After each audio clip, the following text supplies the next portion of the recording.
radhiyallahu anha dan lain sebagainya. Termasuk juga haul Sayyid Muhammad bin Alwi Al-Maliki dan para kiai, para ulama yang sangat berjasa di negeri yang kita cintai ini. Alhamdulillah wa syukurillah atas segala nikmat yang telah diberikan oleh Allah Subhanahu wa taala kepada kita semua, dan mudah-mudahan Allah Subhanahu wa taala senantiasa menetapkan iman dalam hati kita, mengukuhkan ketakwaan kita. Amin Allahumma amin. Salawat dan salamnya mudah-mudahan senantiasa tercurahkan pada suri tauladan kita, panutan kita, kekasih kita Nabi Muhammad sallallahu alaihi wasallam beserta para keluarganya dan para sahabatnya tanpa terkecuali, serta para tabi'in dan semua yang mengikuti mereka bi ihsanin ila yaumiddin. Amin Allahumma amin. Para habaib, para kiai, para ustadzah, Ibu Nyai Syarifah dan semua hadirin hadirat yang berbahagia, sungguh beruntung sebagaimana disampaikan oleh Gus Mas'ud tadi. Sungguh beruntung, sangat beruntung kita malam ini bisa hadir di tempat ini. Andai kata bukan bulan Ramadan, itu pahalanya sangat besar. Tapi karena bulan Ramadan, maka kita tidak bisa bayangkan betapa besarnya pahalanya. Sebagaimana tadi Gus Mas'ud sampaikan, satu sholawat saja sudah seperti 1.000.000 sholawat. Ya. Majelis taklim di Ramadan itu yang hadir sama dengan hadir saya lupa itu riwayatnya 100 tahun, 1 tahun ya, 1 tahun. Hadir sekali sama dengan hadir 1 tahun. Dan kita sudah tahu bahwa di bulan Ramadan semua amaliyah dilipat gandakan yang tak terhingga. Apalagi kalau kebetulan dengan Lailatul Qadar yang jauh lebih baik dari 1000 bulan. Mudah-mudahan kita semua pada bulan Ramadan ini mendapatkan fadilah Lailatul Qadar. Amin Allahumma amin. Kita memperingati nuzulul Quran. Nuzulul Quran adalah kitab Al-Quran adalah kebanggaan umat Islam, kebanggaan kita, mukjizat terbesar yang diberikan Allah kepada Rasulullah sallallahu alaihi wasallam, yang sampai pada zaman akhir selalu dapat diambil ilmu-ilmu yang luar biasa yang tak terhingga dari ayat-ayat Al-Quran, mulai dari zaman baginda Nabi Muhammad sallallahu alaihi wasallam, zaman para sahabat, zaman para tabi'in. Mereka senantiasa membaca Al-Quran dengan penuh faham dan mengerti. Mereka para sahabat, para tabi'in dan tabi'ut tabi'in sangat mengerti. Mereka enggak pernah bosan-bosan mengulang-ulangi berpuluh-puluh kali, beratus-ratus kali, dan terus mereka hatamkan dan diulangi, mereka hatamkan dan diulangi, dan senantiasa setiap mereka membaca Al-Quran pasti bertambah ilmu baru. Karena ilmu yang dalam Al-Quran tidak akan habis dikaji walaupun sampai akhir zaman. Dalam ilmu Al-Quran ternyata setiap era, setiap zaman, setiap abad ditemukan keajaiban-keajaiban dari mukjizat Al-Quran tentang apapun yang ada dalam kehidupan kita. Maka sudah menjadi kewajiban kita membacanya, mempelajarinya, memahaminya, khususnya di bulan Ramadan yang mulai zaman Nabi ada kegiatan tadarus. Malaikat Jibril datang kepada Nabi Muhammad setiap hari untuk tadarus, agar menyimak bacaan atau Al-Qur'annya Nabi Muhammad sallallahu alaihi wasallam dan tadarus, yaitu mempelajari dan memahami isinya, bukan maca kebutan benih cungnya banyak hataman, tidak. Dulu para salaf, kami baca juga dalam kitab Tadhkirun Nas, mereka satu juz, jadi maksudnya tidak, atau mereka jadikan beberapa bagian sehingga akhir Ramadan mereka hatam. Enggak banyak, hatam sekali itu sudah luar biasa. Tapi mereka tadarus, menggali ilmu dari Al-Quran itu, bukan hanya sekedar banyak baca. Kalau sekedar banyak baca di luar Ramadan, mereka sudah ada yang 1 kali hatam setiap hari, ada yang 2 kali, ada yang 2 siang 2 malam, ada yang 2 di luar sholat, 2 di dalam sholat, seperti Imam Syafi'i ya, seperti Al-Habib Abdurrahman As-Segaf, itu sudah setiap hari hatam ya. Nah, tapi kalau Ramadan bukan hanya sekedar menghatamkan, tapi dibaca pelan, dipelajari. Sekarang kayaknya saya belum tahu itu ada majelis tadarus yang dibaca beberapa ayat kemudian diterangkan, baca beberapa ayat diterangkan, itu enggak ada kayaknya, wallahu alam ya. Kalau dulu memang enggak gitu, karena memang mereka sudah paham,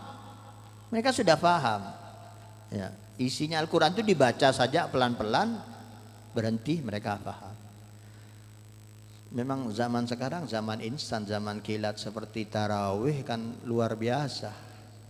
Bahkan sampai ada video pelecehan yang pakai loncat ngebut yang gitu, sudah enggak kedengaran hurufnya. Entah itu beneran, entah itu hanya sekedar konten saja untuk cari keuntungan dari video yang diupload. Sekarang memang sudah zamannya kita susah, mana yang penghinaan, mana yang sebetulnya sekedar informasi, kita itu sudah hampir tidak bisa dibedakan antara kemungkaran dan ma'ruf. Padahal tarawih itu ya, di dalam kitab Tadhkirun Nas juga disebutkan di bab saum, puasa, syahrul Ramadan, di bab syahrul Ramadan ya. Para ulama ya, kalau tarawih itu para salaf ya, para guru-guru mereka, para pendahulu mereka, dan tentunya diikutin oleh mereka, oleh Al-Habib Ahmad bin Hasan Al-Attas, oleh Habib Ali Al-Habsyi ya, karena beliau berdua yang sering ada banyak cerita dan kalamnya di dalam kitab Tadhkirun Nas, karena memang Tadhkirun Nas itu kumpulan dari kalamnya Al-Habib Ahmad bin Hasan Al-Attas ya. Sedangkan Habib Ahmad bin Hasan Al-Attas dan Habib Ali Al-Habsyi ya sezaman, sering kumpul mereka berdua. Cuman lebih senior Habib Hasan Al-Attas, bahkan ada yang mengatakan sebetulnya gurunya, tapi banyak cerita-cerita ya mereka sama menghadiri majelisnya. Majelis Habib Hasan Al-Attas, Habib Ahmad bin Hasan, Habib Ali hadir di majelisnya Habib Ali Al-Habsyi juga, Habib Ahmad bin Hasan Al-Attas juga hadir. Tapi ya begitulah sampai sekarang, kalau di Hadramut, di Yaman, di Tarim, para habaib-habaib yang sepuh pun biasa menghadiri majelisnya para habaib yang muda. Jadi mereka nggak ada istilah oh saya sudah alim, saya gurunya, terus nggak perlu lagi hadir majelis orang, nggak ada. Dan mereka itu menurut mereka bahwa para salaf mereka tarawih itu dibaca yang memang kita sudah tahu ya, rukun sholat itu tumakninah, harus ada tumakninah. Fatihah dengan jelas satu persatu dengan tartil. Kemudian dalam semua gerakannya tumakninah, nggak perlu yang lain-lain, nggak apa-apa. Nggak hatam Al-Quran setiap hari, nggak apa-apa. Ya baca Al-Ikhlas juga nggak apa-apa. Yang penting tumakninah. Ya. Dan kalau kita kaji apa tarawih itu, apa qiyamul lail itu, beda ternyata. Iya. Makanya ada banyak perbedaan tentang jumlah sholat di malam Ramadan, karena ada yang berdasarkan hadis qiyamul lail, ada yang berdasarkan dengan tarawih. Karena qiyamul lail dan tarawih itu beda. Kalau yang sholat assalamualaikum, sholat lagi assalamualaikum, sholat lagi assalamualaikum di malam hari yang 8 rakaat itu qiyamul lail. Kalau tarawih itu tidak mungkin sedikit rakaatnya. Karena yang disebut tarawih itu dari tarwihah. Tarwihah itu adalah istirahat dari setelah 2 salam.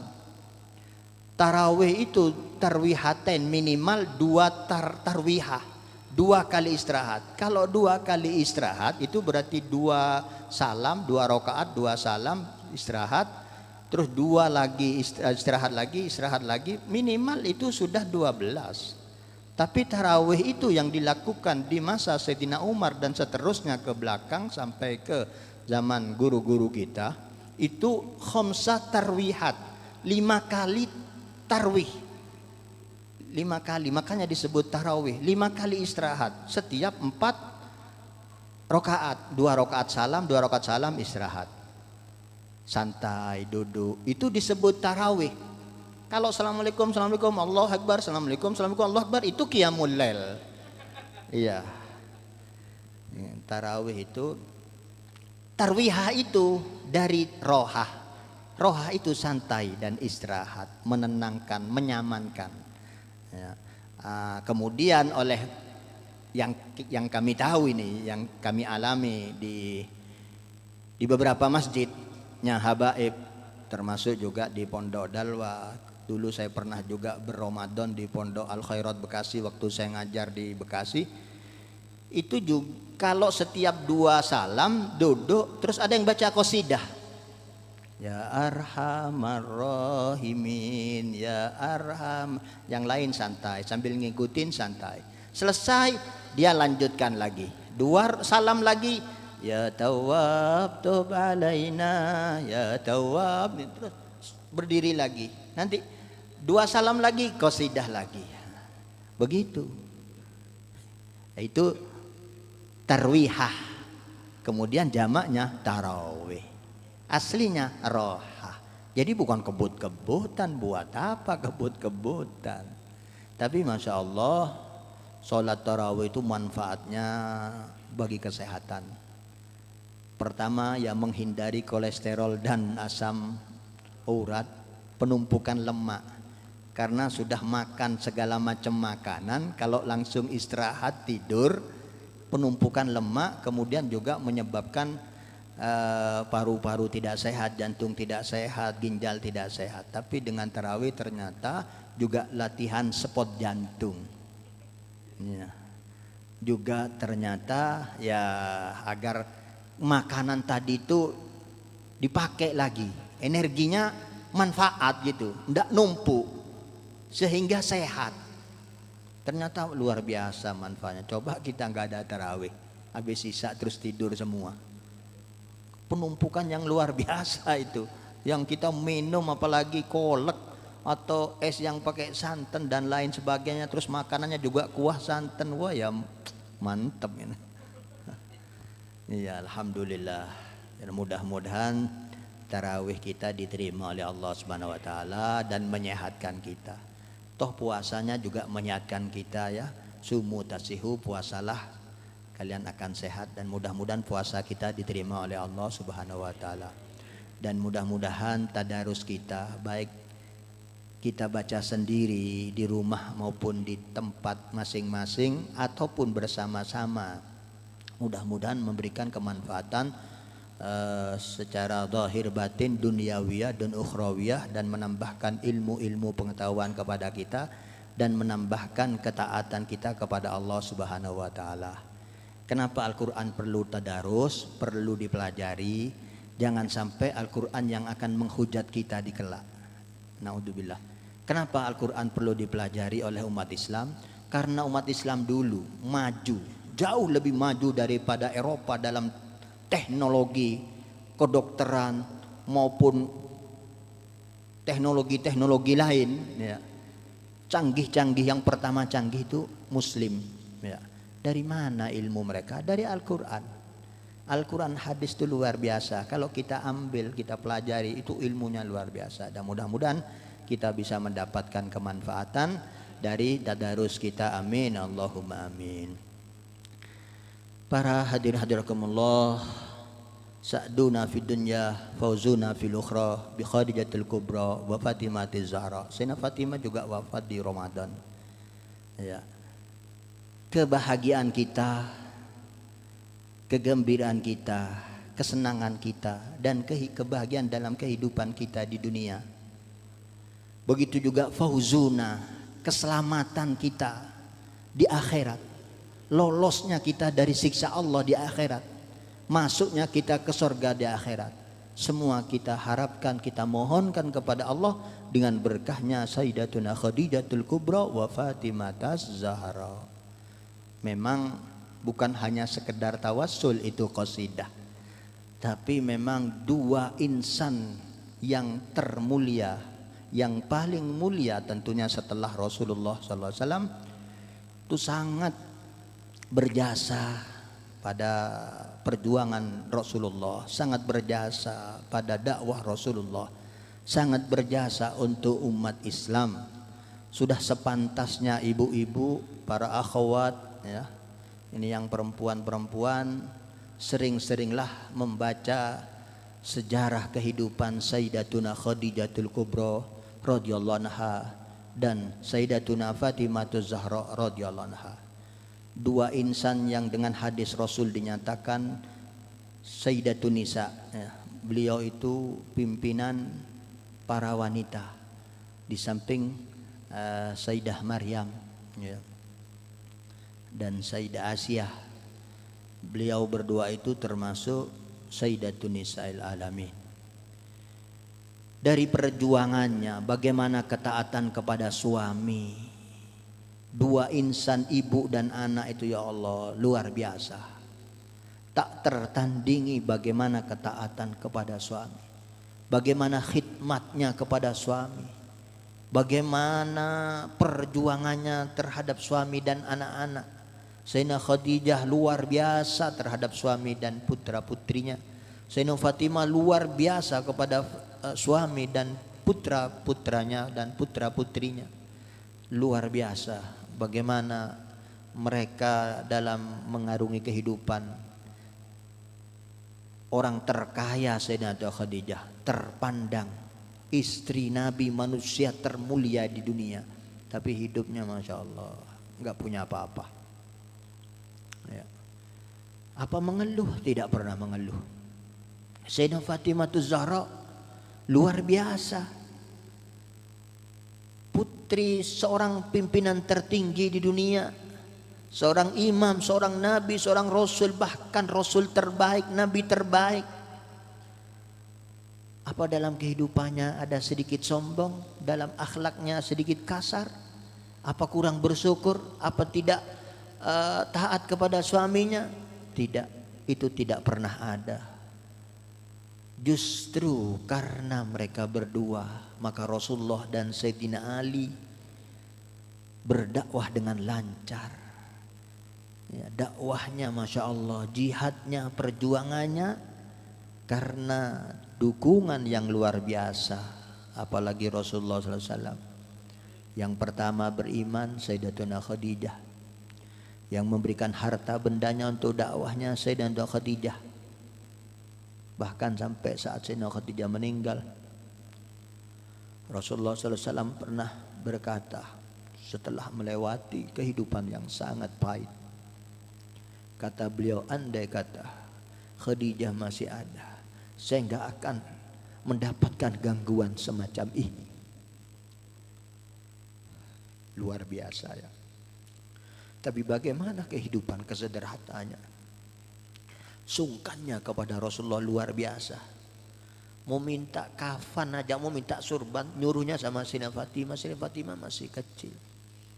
Ibu Sayyidah Khadijah, Fatimah coba mintakan surbannya abahnya tuh biar untuk kafan saya. Kata Fatimah, kenapa tidak minta sendiri bu, ngomong sendiri? Tidak, saya tidak berani. Kata dari Fatimah. Rasulullah hanya kasihkan surbannya. Terus malaikat Jibril datang, kirim salam dari Allah Subhanahu Wa Taala dan membawa kafan. Ini sudah ada kafannya dari Allah Subhanahu Wa Taala, sudah ada salam dari Allah. Ini luar biasa ya. Kita lihat bagaimana para ulama yang mencintainya, termasuk kayak Sayyid Muhammad bin Alwi Al-Maliki ya, dan ulama-ulama lain sangat mencintai Sayyidatuna Khadijah Al-Kubra. Syed Maliki juga wafat tanggal 15 Ramadan. Mudah-mudahan kita semua mendapatkan keberkahan dan manfaat dari beliau. Masya Allah, yang mana Habib Salim Asyatiri pada khol kedua atau ketiga saya lupa, khol Said Muhammad bin Alwi Al-Maliki, 15-an tahun yang lalu saya hadir. Beliau mengatakan setelah bercerita tentang bagaimana beliau belajar kepada abahnya yaitu Said Alwi Al-Maliki. Kemudian beliau bercerita tentang Said Muhammad bin Alwi Al-Maliki. Kata beliau, Said Muhammad bin Alwi Al-Maliki itu orang yang boleh kita hasutin katanya. Kita boleh hasut kepada Said Muhammad Al-Maliki. Tapi jangan salah paham. Berarti hasut lu kok boleh hasut? Hasut kan tidak boleh, penyakit hati. Tapi Said Al-Habib Salim sebagai sultanul ulama, beliau membaca hadis la hasadah illa fisnatain. Tidak boleh iri kita, tidak boleh hasut dalam artian iri di sini ya, iri yang positif. Yang tidak boleh itu iri yang punya niatan mau menjatuhkan orang yang diiri, itu dosa. Tapi iri yang kata Rasulullah la hasada illa fisnatain, tidak boleh hasud kecuali kepada dua orang, itu maksudnya iri ingin seperti orang itu, itu boleh. Dua orang yang boleh dihasudin. Yang pertama adalah orang yang punya ilmu, oleh Allah Subhanahu wa taala dikasih ilmu agama yang luas, kemudian ilmunya disebarkan. Ilmunya disebarkan, disampaikan, dakwah, ngajar. Itu beliau Said Muhammad bin Alwi Al-Maliki mengajar. Dulu awal mulanya beliau ngajar di Masjid Haram. Umur 15 beliau sudah ngajar di Masjidil Haram. Kemudian beliau jadi dosen. Dosen begitu punya murid 9 orang kalau tidak salah dari Indonesia. Itu murid awal pertama. Jadi ada beberapa habaib dan kiai. Dulu ingin belajar ke luar negeri, tujuannya beda-beda. Tidak ada yang ingin belajar ke Mekah, satunya mau ke Mesir, satu kemana-mana. Cuman mereka kebetulan jalan bareng, terus mereka punya kesepakatan, yuk sebelum kita menuju tempat masing-masing yang kita ingin belajar, gimana kalau kita ke Mekah, ke Madinah dulu. Maka mereka sepakat. Nah, dan waktu mereka mau berangkat di Jakarta, mereka mau berangkat ke Saudi, di situ berjumpa dengan Said Muhammad bin Alwi Al-Maliki sedang mewakili Raja Saudi untuk bertemu dengan Presiden Soeharto. Bincang-bincang sebentar. Lalu mereka melanjutkan.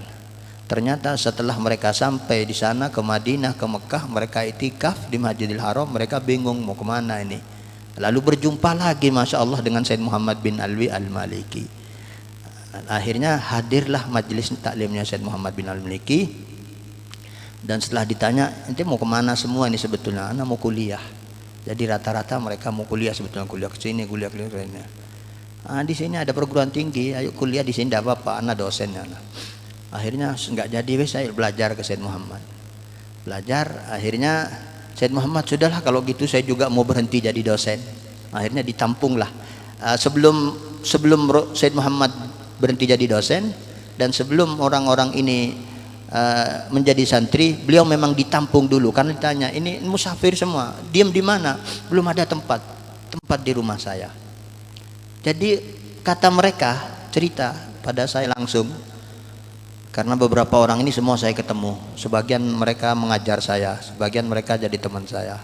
Ya teman bukan teman maksud teman belajar, tapi ya kenal gitu ya, kumpul teman mengajar, sama-sama mengajar di satu tempat.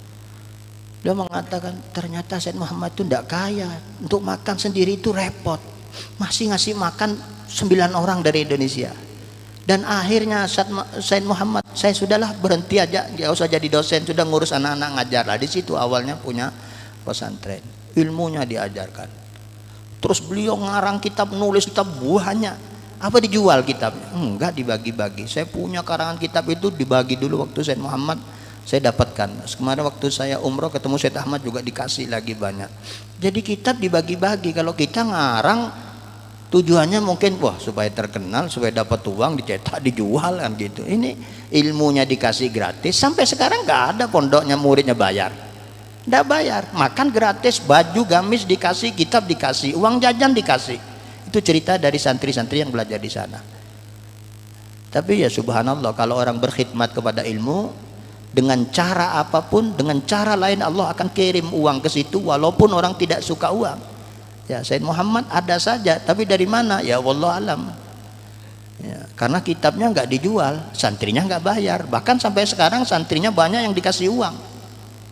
Ada beberapa pondok pesantren santrinya itu yang bangun bantuannya dari Said Muhammad. Ada yang bantuan pertama kayak Dalwa, kayak beberapa kiai yang lain. Terus setiap tahun nanti masih dikirim terus itu.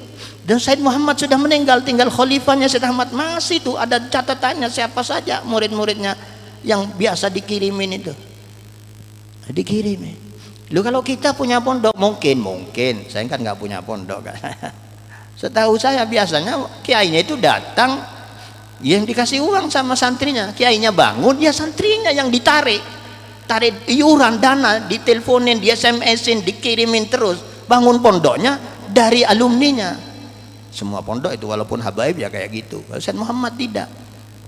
Dia justru yang ngasih. Itu pertama. Nah. Dan waktunya semua habis, pagi, siang, sore hanya ngajar. Di pesawat pun kalau jalan ke luar negeri ngajar di pesawat. Ngarang kitab pun ada beberapa kitab yang dikarang di pesawat. Yang cerita ya yang bagian nyatet, saya alhamdulillah ketemu banyak. Dan alhamdulillah saya juga dapat ijazah tertulis dari beliau, sanad ilmu dari beliau dan auratnya ya. Mudah-mudahan manfaat untuk kita semua. Kata Rasulullah SAW, yang boleh dihasut, tidak boleh ada hasut kecuali dua orang. Pertama yang punya ilmu dan ilmunya disebarkan, beliau. Kedua orang yang dikasih oleh Allah harta, kaya, banyak, dan uangnya dihabisin untuk sosial, untuk bantu-bantu, ya beliau. Ini jarang, kata Habib Salim As-Satiri waktu memberikan sambutan saat kholnya Ustaz Alwi Al-Maliki. Jarang ada orang, kalau orang kaya, medit banyak, kaya alim hampir tidak ada, kaya baik longman ngasih ada, tapi nggak alim. Kalau orang alim ngajar kemana-mana ada banyak, tapi nggak ngasih uang, terima uang. Loh ini alim, ilmunya disebarkan, ngarang kitab dibagi-bagi, terus harta bendanya anak yang sekolah dibiayai, dikasih makan, dikasih gamis, dikasih kitab, kasih uang jajan. Kalau sudah berhenti buka pondok dikirimi terus uang. Loh ya ini kata Habib Salim Asy-Syatiri, orang yang boleh kita iri dalam artian kita, ini hadis Nabi ya, la hasada illa finitnya, itu hadis Nabi. Jadi maksudnya ya kita iri, ingin seperti itu. Inginnya saya jadi orang alim terus saya cuma ngajar, inginnya saya banyak uang. Lebih baik, lebih gampang itu kayaknya ya. Lebih gampang mana? Jadi orang alim apa banyak uang? Lebih gampang jadi orang alim mungkin ya, karena banyak majelis taklim gratis. Kalau ingin jadi orang kaya itu repot. Kadang-kadang banyak kita usaha bangkrut terus gitu ya. Saya tanam saham itu udah bermacam-macam. Orang sukses saya tanam saham berhenti. Ada fotokopian sudah besar, ingin lebih besar lagi, ingin beli fotokopi. Saya dan 3 Habib nyumbang semua, tanam saham bangkrut. Ada orang namen apa dulu ya, namen pisang tuh apa mungkin kita bangkrut. Ada orang ini kiai pakai pickup keliling jualan gelas, piring, sendok, wah banyak labanya. Ini saya diberitahu labanya setiap bulan sekian. Semua yang nanam saham dikasih uang. Begitu saya nanam saham sekeluarga bangkrut tutup. Ya masya Allah.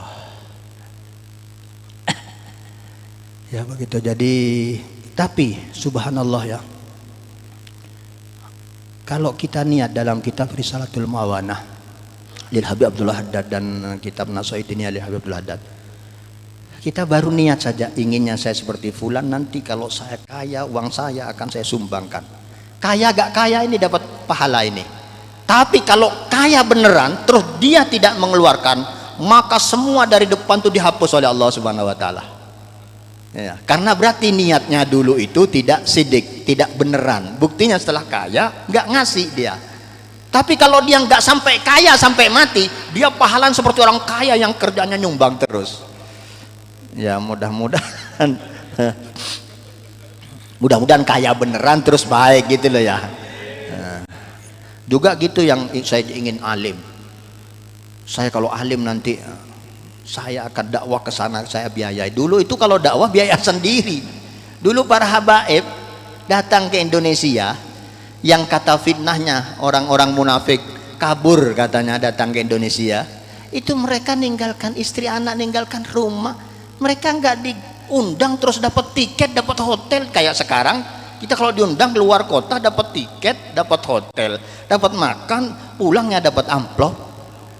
Mereka enggak, mereka enggak ada. Dulu malah dimusuhi, disantet, disihir, dikeroyok.